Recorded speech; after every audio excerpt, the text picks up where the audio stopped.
Do-it-yourself Dell here again, and this video is going to be about this garage door, which I installed the first part of this summer. I pretty much followed directions. I did as much work ahead of time with fastening hardware and so forth, and then I went to the inside part, which will show you the insides of it right now. Do-it-yourself Dell here on the inside of my garage, looking at the inside of the door that I installed single-handedly the early part of the summer.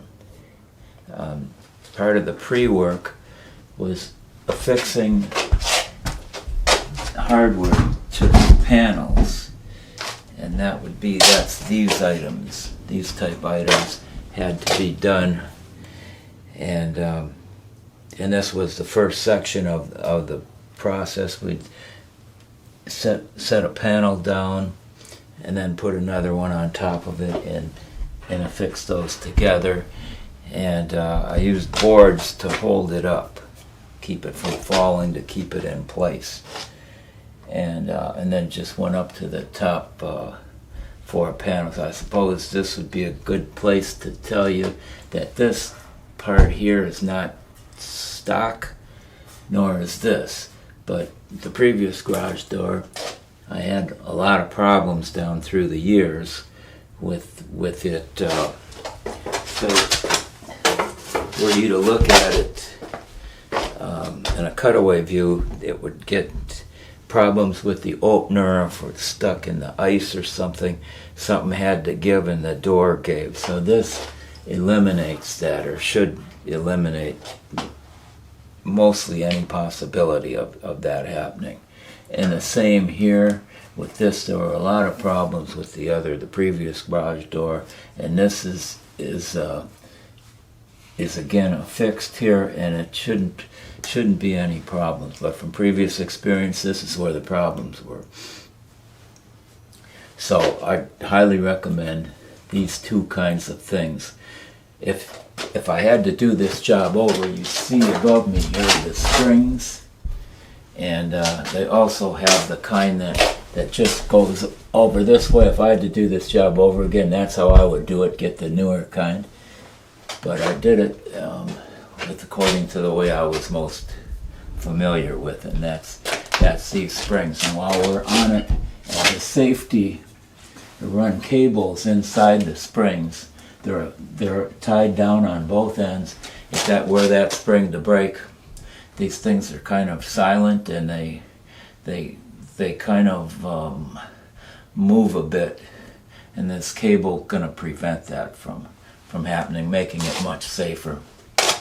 And okay, so the second part of the job was to put in the rails, and there was no real easy way of doing things because the garage was not plumbed to begin with, so it was a custom job, which is always harder to do. And so we've got the second part here with the rails, which are again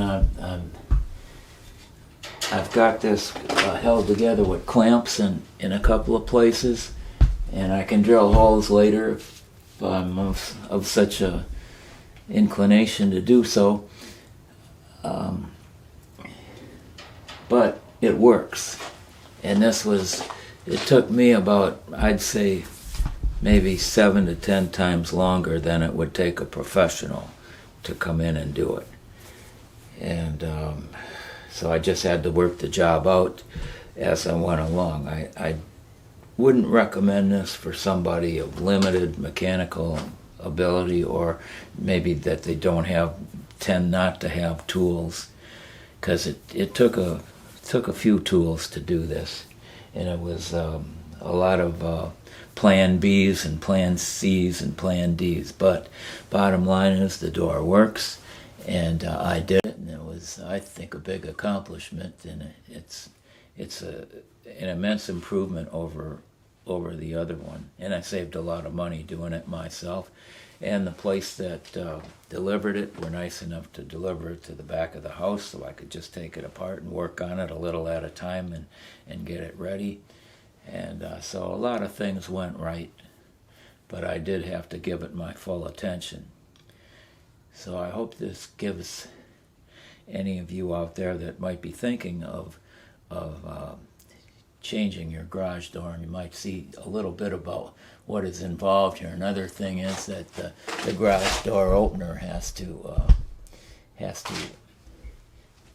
be here with this, and so that's that. But I had a lot of experience fixing my garage door opener. The chain would break because the door would get stuck in the ice or something, and so now we're thinking that these problems coming up in the colder weather, they'll be eliminated.